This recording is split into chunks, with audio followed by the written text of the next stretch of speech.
सतगुरु महाराज ने जय। श्वास का कोई भरोसा नहीं, कब और कहाँ निकल जाए। મૃત્યુની કોઈ ખબર નથી ક્યારે મૃત્યુ આવશે, ક્યારે આવશે, કેવી રીતે આવશે ને કઈ જગ્યાએ આવશે એ કોઈ નિશ્ચિત નથી એમ. એટલે મહાપુરુષોએ કાયમ માટે મૃત્યુને યાદ રાખ્યું છે. કારણ કે મૃત્યુને યાદ રાખશે ને એટલે એને ક્યાંય આસક્તિ નહીં થાય, માલિકીપણું નહીં થાય. જે મૃત્યુ થાય એટલે કાંઈ માલિકી દે કોઈ યારે, સંબંધ દે કોઈ યારે, બધું છૂટી જાય છે ને. પણ જગતના લોકોને મર્યા પછી છૂટે, મહાપુરુષોને જીવતા છૂટી ગયું હોય. તો જીવતા જેને છૂટી ગયું છે ને એનું શરીર છૂટ્યા પછી પણ એ આખા બ્રહ્માંડનું કલ્યાણ કરતા હોય છે.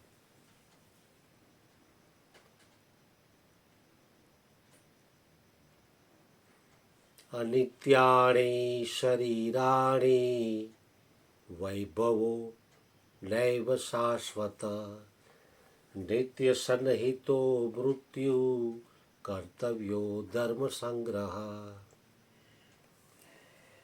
ભગવાન શ્રી કૃષ્ણ કહે છે કે અર્જુન શરીર અનિત્ય है, वैभव शाश्वत नहीं है, मृत्यु एक एक कदम करके नजदीक आ रही है.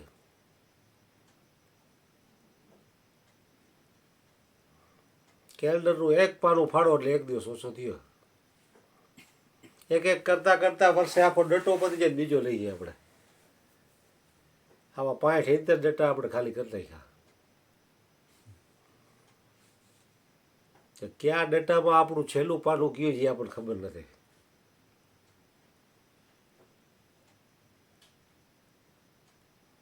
કે જન્મ અને મૃત્યુ એ પરમાત્માના હાથમાં છે,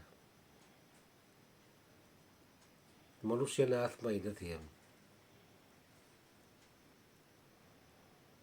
એટલે મહાપુરુષોએ શું છે કે પોતાનું જીવન સાર્થક કરી લીધું.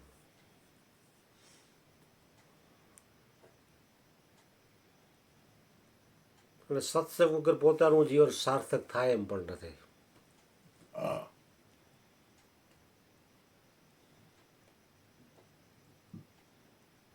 તનની શુદ્ધિ માટે સાબુ અને પાણી એ તો લગભગ હરેક લોકો રોજ નાતા જોઈએ એમ, શુદ્ધિ માટે. નહીં તો મારા આખો બેચેન ને એદી જેવો થઈ જાય એમ. ધનની શુદ્ધિ માટે આવકનો 10મો ભાગ તમને સારું લાગે અહીંયા સત્કર્મમાં વાપરી નાખો.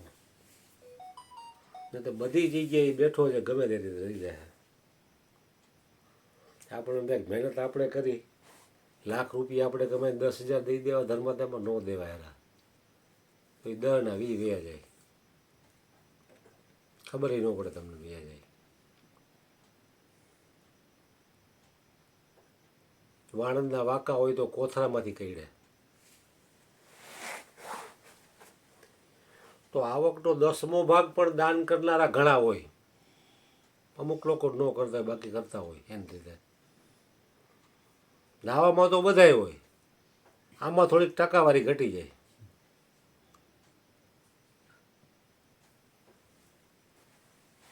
તનની શુદ્ધિ માટે શરીરને સ્વચ્છ રાખવું, નાવું ધોવું, સાબુ અને પાણી. ધનની શુદ્ધિ માટે આવકનો 10મો ભાગ સત્કર્મમાં જ્યાં યોગ્ય લાગે ત્યાં વાપરી નાખવું. વાપરો પાછો એવી રીતે કોઈ ખબર ન પડે એમ, નહીં તો પાછું કરતા પણ આવશે કે મેં દાન કર્યું એમ. પણ મનની શુદ્ધિ માટે સત્સંગ છે. તો મનની શુદ્ધિવાળા કોક જોવા મળે. કારણ કે મોટા ભાગના લોકો મનની શુદ્ધિને પ્રાધાન્ય જ નથી આપતા.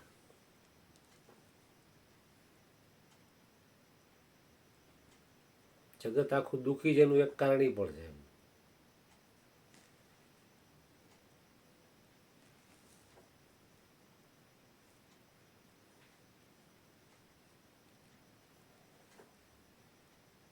કારણ કે 90% રોગો મનના છે, 10% વાતાવરણનો પ્રભાવ અને પૂર્વના કંઈ કર્મોના આધીન આવે. કારણ કે 90% પ્રોબ્લેમો જે રહ્યા ને એ મનના છે, મને ઊભા કરેલા. કારણ કે મનથી આખું જગત ઊભું થાય, દુઃખ ઊભું ન કરે.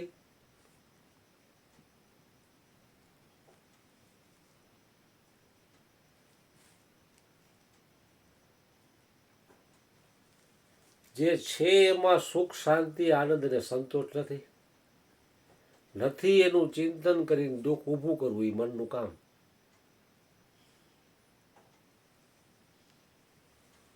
બત્રીસ દાંતમાંથી એક દાંત પડી ગયો તો વારે વારે જીભ્યા જાય કે એક દાંત નથી, પણ 31 છે એની કદર નથી.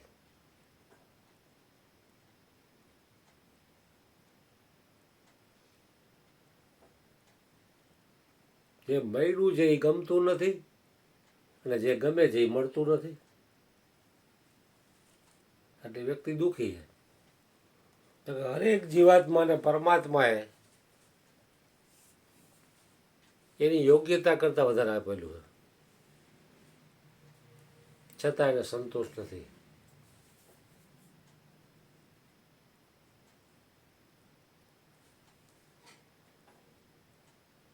એક મોટા કરોડપતિ શેઠ,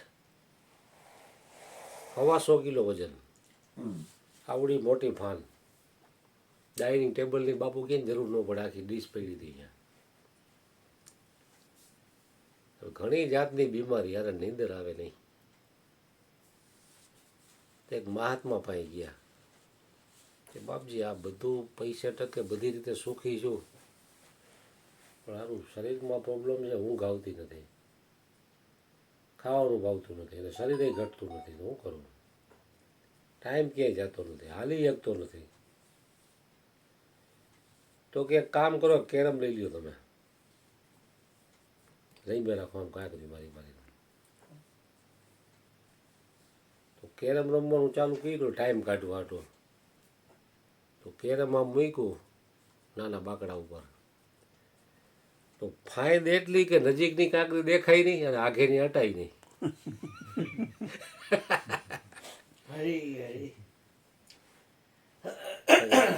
25% કેરમમાં ફાઇન દાડી આવી જાય એટલે અહીંયા કાંકરી તો પડી ને ગોળ ચકેડા. હવે દેખાડા વગર કેવી રીતે નિશાન લઈને ટાંકવી, અને આગી હોય ટકાય નહીં. ઘણી મહેનત કરે પણ બીજાને થાય નહીં. બાપજી પાસે પાછો ગયો કે બાપુ આમ થાય છે, નજીકની કાંકરી દેખાતી નથી ને દૂરની ટકાતી નથી, આનું શું કરવું? તો કે હું તને એ જ કહેવા માગું એટલે તો મેં તને કેમ રમવાનું કીધું. એ કે તારી પાસે જે કાંઈ પરમાત્મા આપ્યું છે એમાં તને સુખ શાંતિ અને આનંદ નથી, અને નથી એનું ચિંતન કરીને તું દુઃખ ઊભું કરે, એટલે તારી આ દશા છે. તું ઈચ્છા છોડી દે, જે પરમાત્મા આપ્યું છે એમાં સુખ શાંતિ પાઠ સંતોષ રાખ, તો જ તું સુખી થાય. જો આવે સંતોષ ધન તો સબ ધન ધૂળ સમાન.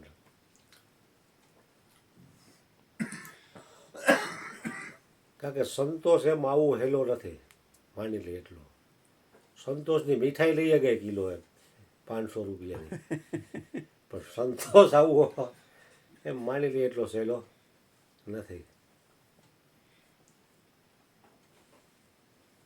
કારણ કે મહાપુરુષોનું જીવન જ પહેલેથી સંતોષી હોય છે, એમ એ બીજાને સુધારવા આવ્યા જ નથી. કારણ કે બીજાને સુધારવા એ આપણા હાથની વાત નથી. બીજો મને સુધારે એ એના હાથની વાત નથી, તો મારે સુધારવું એ મારા હાથની વાત છે. એટલે જ પોતાનું કલ્યાણ કરવાનું પોતાના હાથમાં છે. હરિગુરુ સંતો તો તમને માર્ગ બતાવી દે, પણ ચાલવું તો તમારે જ પડશે.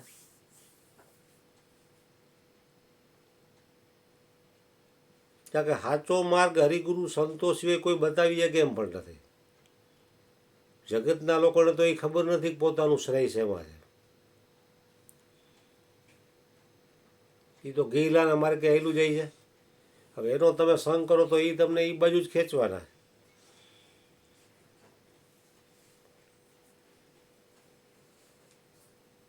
તો મહાપુરુષોનો સંગ કરો તો એમ કે આ વાત કરો ખોટો છે, એમ સંસારમાં તું દોડ્યો જાય.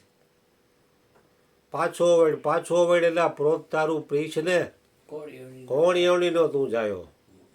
પૂર્વે જોતા તારે કર્મ કાંઈ નહોતું, ના કર્મ ક્યાંથી લઈને આવ્યો. તો આવા શબ્દો તમને મહાપુરુષો કહે, જગતના લોકોને તો આ ખબર જ નથી કાંઈ. પણ ખબર છે ઈવડાય, પણ એની અરે ઢેડાય તો એનું શું સમજવું આપણે.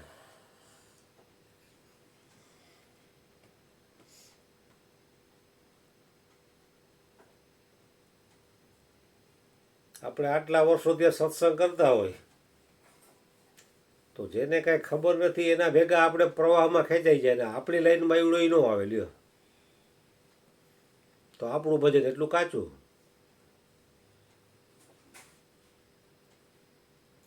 આપણી એમાં એટલી નિષ્ઠા ઓછી.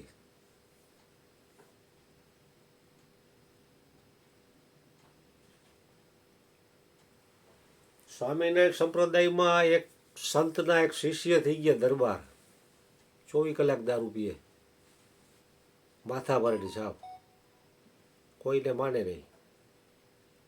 એમાં એકવાર એના ગામમાં સ્વામીજીનું પધરામણી થઈ, સત્સંગ થયો. તો પોતે તો ન ગયા પણ ઘરમાં બેઠા બેઠા સાંભળ્યો ને એની અંદર ઝબકારો થયો, યાર આની વાત તો સાચી છે. આખા ગામે એની કંઠી બાંધી. એટલે બાપુને એમ થયું કરું હું એકલો રહી જઈશ તો હું આખો નોખો તરી આવીશ, હાલ ને હું કંઠી બાંધી લઉં. સ્વામિનારાયણ ભગવાન પાસે ગયો, કંઠી બાંધી મંત્ર આપ્યો અને એને ભજન બતાવ્યું. થોડોક સમય થયા પછી એને એમ થયું ખારું સ્વામીના ચરણોમાં કે આજથી દારૂ બંધ, દારૂ ન પીવું, ગમે તે થાય ન પીવું. ટેક લીધી એટલે કસોટી આવે. ટેક વાળાને અટક આવે, પામરના કહેવાથી દિલ ન ડગાવે. કારણ કે ટેક લ્યો એટલે તમને અટક આવશે, ટેક તોડવાવાળા ઊભા થાય.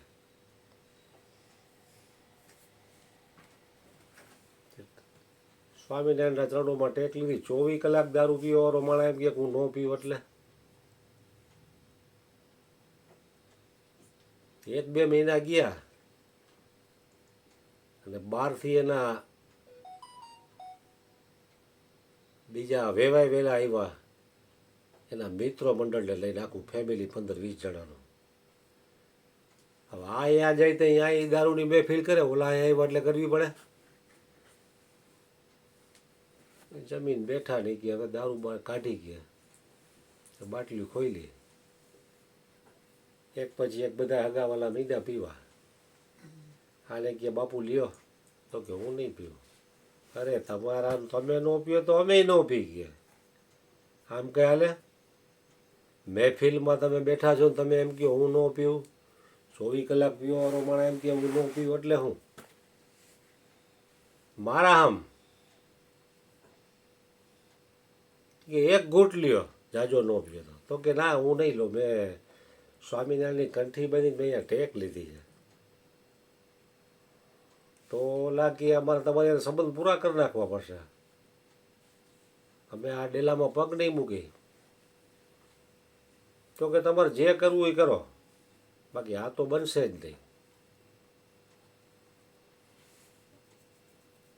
તો કે બહુ તમે આગ્રહ કરતા હો તો તમે મારું ભોડું ઉડાડી દો, ભાઈ થોડોક રેડી દે દારૂ અંદર. તો ઓલાની એકમાં અનન્ય નિષ્ઠા હતી. મૃત્યુ ઉપર આવી ગયો. એ કે તમને જો બહુ એમ હોય કે મારે પીવડાવો છે, આના પેટમાં દારૂ નાખવો જ છે, તો આ મોઢેથી તો દારૂ પીવાય જ નહીં. તમે એક કામ કરો, તલવારથી મારું ભોડું રેડવી દો, ભાઈ દારૂ રાખી દો અંદર, અને પછી તમે બધા પીઓ. ઓલાઓને એમ થયું કે આ બાપુ એકાએક આટલા બધા આ સ્વામિનારાયણ ભગવાનના સત્સંગી અને આનામાં એકાએક આવડું મોટું પરિવર્તન. તો એની એકમાં અનન્ય નિષ્ઠા હતી, તો એના જેટલા હગાવાલા હતા એ બધા સ્વામિનારાયણના ચરણમાં નહીં પાલ્યો. એટલે એકમાં અનન્ય નિષ્ઠા થાવી અને એ પ્રમાણેનું જીવન બને તો જ કામ બને એવું છે. પછી આપણે એમ માની કે આપણે 5 સીલ લીધા છે, તો 5 સીલમાં હાલને ક્યાંક ભેગા થયા તો હાલને દારૂ પી. અહીંયા ક્યાંક ગુરુજીને ખબર છે. એટલે ગુરુજીને તે તન મન ધન પણ તારી અંદર જ બેઠો છે, ખબર નથી ને ક્યાં તું દેશ. મારે જ અહીંયા બાપા પાસેથી ઉપદેશ લીધો 4-5 મહિના પછી જ અહીંયા ગુંડા ગામ છે કુંવરમાં વટતા, મારા હાડુભાઈના ભાઈ રવજીભાઈ આગળ વાડી એમને બધાને હાગમટે કીધું તાવો છે ક્યાં બપોરના, એટલે આવવાનું બધા. ઉપદેશ લીધો એટલે 3-4 મહિના પછીની જ વાત. એટલે આપણે ક્યાં બધા ગાડીઓ લઈ ગયા, સવારે 9:30 પહોંચી ગયા. 400-500 માળા વાડી, બહુ મોટી, 100 વીઘાની હજી છે ને. પછી નોખા ડુંગલા જુગારના ચાલુ થયા. 8-9નું એક ફિલ્ડ આવ્યા હોય, એક માં હોય, બાયું હોતે અમારા પટેલમાં જ. પછી એક ગ્રુપ રમતું હતું, અહીંયા હું કયું નો માથે બેઠો હતો, મને સારું મન થતું નથી રમવાનું. ખીચામાં પૈસા હતા પણ કીધું સારું આપણે ઉપદેશમાં આપણે સીલ પીધું છે ને આપણે જુગાર કેમ રમવું. મારા 2 ખાડુભાઈ જાણીતા મને કહેલા તું કાં નથી રમતો? પૈસાનો જ દઉં મેં, પૈસા તો છે મારી પાસે પણ મારે નથી રમવું. પછી થોડીક વાર બેઠો મેં આમથી ના માટા વેર્યા પણ રમ્યો નહીં. એને કોઈને મેં ન કીધું કે ભાઈ અમે સીલ લીધું છે, એમાં અમારે પેલું દારૂનું આવે.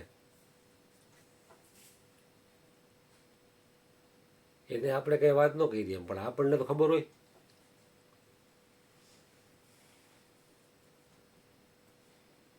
એટલે સીલ ઉપર વર્તવું અને જે વચન દીધું એ પ્રમાણે વર્તવું તો બીજાનું જીવન સુધરે છે. જેમાં બાપુએ કીધું કે ભાઈ ભોડું મારું રેડી દઉં પછી દારૂ નાખો તો ઓલાવની આંખું ચાર થઈ ગઈ કે આ હું બોલે છે. તો એ જેટલા એના આગા હતા એ બધા સ્વામિનારાયણના ચરણોમાં પડી ગયા. એમ કે આજે પણ સ્વામિનારાયણ સંપ્રદાય રહ્યો આખા ભારતમાં વિદેશોમાં એના મંદિરો છે, તો એ મોટામાં મોટું કામ વ્યસન છોડાવવાનું તો કરે જ છે. એમ સ્વામિનારાયણ સંપ્રદાય વાળાને વ્યસન નહીં હોય, તમે જોજો.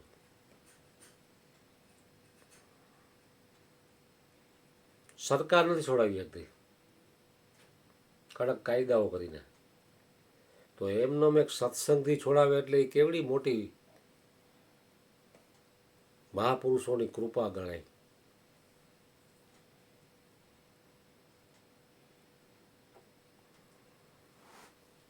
જે શસ્ત્રથી નથી છૂટતું, શસ્ત્ર એટલે હથિયાર, અને શાસ્ત્રથી છૂટી જાય તો શાસ્ત્રની તાકાત કેવડી?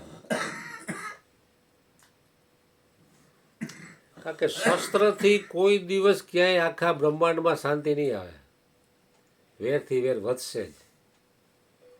તો શાસ્ત્ર જે છે ને એના શબ્દો અને એનું આચરણ તમને શાંતિ આપશે. એટલે તો શાસ્ત્રોનો આટલો બધો મહિમા છે. અને મહાપુરુષો તમને આખા શાસ્ત્રનો નિચોડ કહી દે ઓછામાં ઓછા શબ્દોમાં. કારણ કે બધા લોકોને શાસ્ત્રોનું જ્ઞાન સમજાય નહીં. સંસ્કૃત ઘણા સાંભળી વાંચી ન શકતા હોય, તો મહાપુરુષો એનું ચિંતન મંડન નિધિધ્યાસન કરીને તમને સીધો એનો સાર આપી દીધો. એમ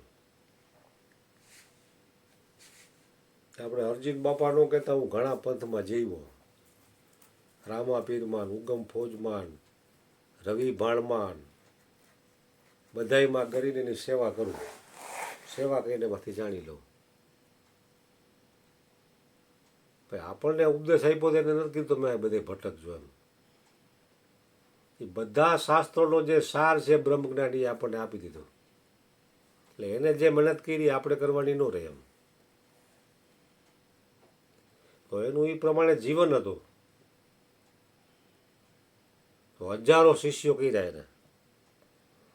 તો એટલા લોકોના જીવન તો સુધારે ને એટલા કુટુંબો સુધરા. તો એક વ્યક્તિ ધારે તો કેટલું બધું મોટું કાર્ય કરી શકે છે એમ.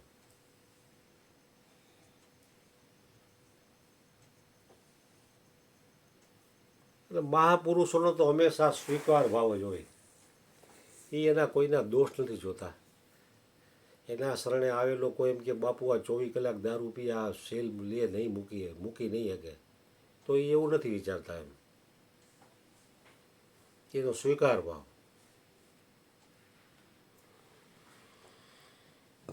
એક સંત મહાત્મા પાસે એક ચંબલનો ડાકુ આવ્યો. તો મહાપુરુષનો ચહેરો ને એનું તેજ જોઈને એને કંઈક એમ આમ આકર્ષિત થયો એમ.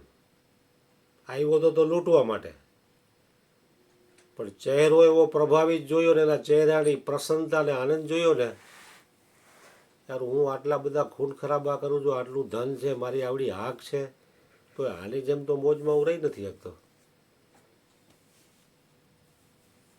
तो कि बाप जी मुझे आपकी शरण में रखेंगे? तो कि आ जाओ. तो कि बाप जी मैं चंबल का डाकू हूँ, कोई बात नहीं, मैंने कई खून किए हैं, कोई बात नहीं, मैं जुआ भी खेलता हूँ, मैं शराब भी पीता हूँ, महाराज मैंने लोगों को लूटा है, मैंने पर स्त्री गमन भी किया है, तो कोई बात नहीं, आ जाओ. तो लाकड़ी પડે મેના ચરણમાં પડ્યો. એ મહાપુરુષે ભેટીને ઊભો કર્યો. આંખમાં આંસુ આવી ગયા એ ડાકુને. તો કે મારામાં આટલા આટલા દુર્ગુણો હોવા છતાં તમે મને સ્વીકાર્યો? तो कि सृष्टि करता जब तुझे अपनी सृष्टि से नहीं निकालता तो मैं मेरे हृदय से तुझे कैसे निकालूं? તું આવા કાળા કામ કરે તો સૃષ્ટિ કરતા તારું ન ભાવે છે. તને ખાવા પીવા આપે છે, તારે જે વસ્તુ જોઈ તને આપે છે, ને તને નિકાલતો નથી સૃષ્ટિમાંથી, તો મારે તને કેવી રીતે નિકાલવું?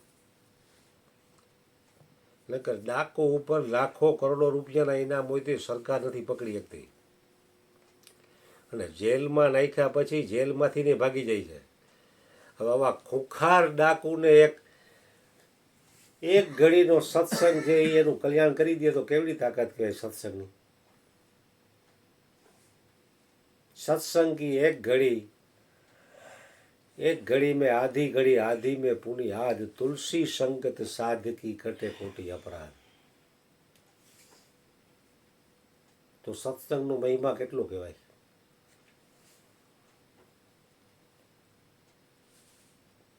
જે કામ સજા આપવાથી નથી થતી, કોઈ પણ ગુનેગાર ગમે તે ગુનામાં ગયો હોય, 4-6 મહિના 12 મહિના રહે વિશેષ મોટો ગુંડો બનીને બહાર નીકળે.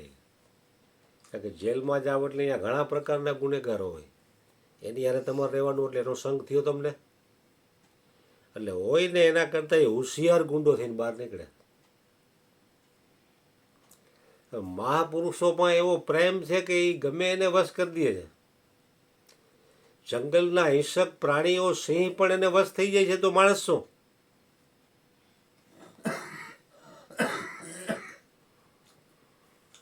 મહાત્મા ગાંધીજીનો આશ્રમ હતો અમદાવાદમાં, તો એના આશ્રમમાંથી એક વખત રાતના ચોરી થઈ. તો ગાંધીજીના શિષ્યોને ખબર પડી ગઈ. તો એ લોકોએ બેગ ધોલ ધપાટું મારી રૂમમાં બંધ કરી દીધો 1-2 વાગે. કે સવારે આપણે બાપુને કહેશું, આને સજા કરે, શું કરવું એ બાપુ કરશે એમ. સવારનું ધ્યાન રાખ્યો. એટલે બાપુ રોજ સવારમાં ગીતા વાંચતા ને એવું બધું ધ્યાન ભજન જે કંઈ કરતા હતા એ બધું કરીને પછી આવ્યા. એટલે ઓલાને પકડી લેવા કે બાપજી આપણા આશ્રમમાં આને ચોરી કરી હતી ને, આ ચોરી કરીને ભાગવા જતો હતો, એમાં અમારું ધ્યાન પકડ્યું એટલે અમે બેગ ફડાકા મારીને રૂમમાં બંધ કરી દીધો. હવે આને તમે કયો એ સજા આપી કે પોલીસમાં લોકઅપમાં પુરાવી દેવો છે, તો બાપુ કે ઈ ચોર પછી જે ઈ પેલા માણસ છે એને કંઈક જમાડો, તમે નાસ્તો આપો. એ કે ચોર તો ઈડો એ પછી છે, તમે એને માર્યો, એ બિચારાને ગોંધી રાખ્યો આખા રૂમમાં, એને નીંદર નહીં આવી હોય, આખી રાત ઈ જાગ્યો બિચારો, એને ભૂખ લઈ ગઈ, તો તમે ચા પાણી નાસ્તો કરાવો પછી અહીં લેવો. તો ગાંધી બાપુનો આદેશ થયો એટલે કોઈને બોલાય નહીં. ગરમા ગરમ ગાંઠિયા ચા ને જલેબી ને બધું ખવડાવ્યું મને, ધરાઈને આવ્યો. પછી એને સારું એમ થયું કે આ બાપુ કેવા સમજવા, તો બાપુના ચરણમાં એ લાકડી પડે એમ પડી ગયો. એ કે બાપુ આવો પ્રેમ મને હજી લગીમાં કોઈ નથી આપ્યો, એટલે તું આવો રેઢો ગુનેગાર બની ગયો છું.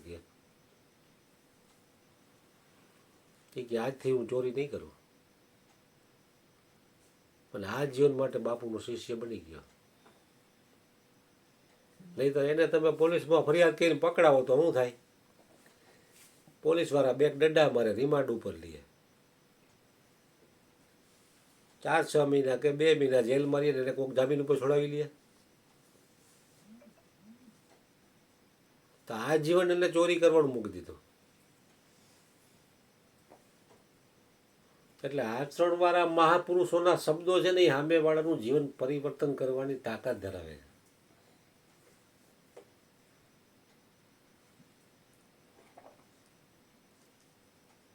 અત્યારે જ્યાં જ્યાં આખા બ્રહ્માંડમાં સુખ શાંતિ અને આનંદ દેખાય છે, इसके पीछे सदगुरुओं की रहमत का हाथ छुपा हुआ है.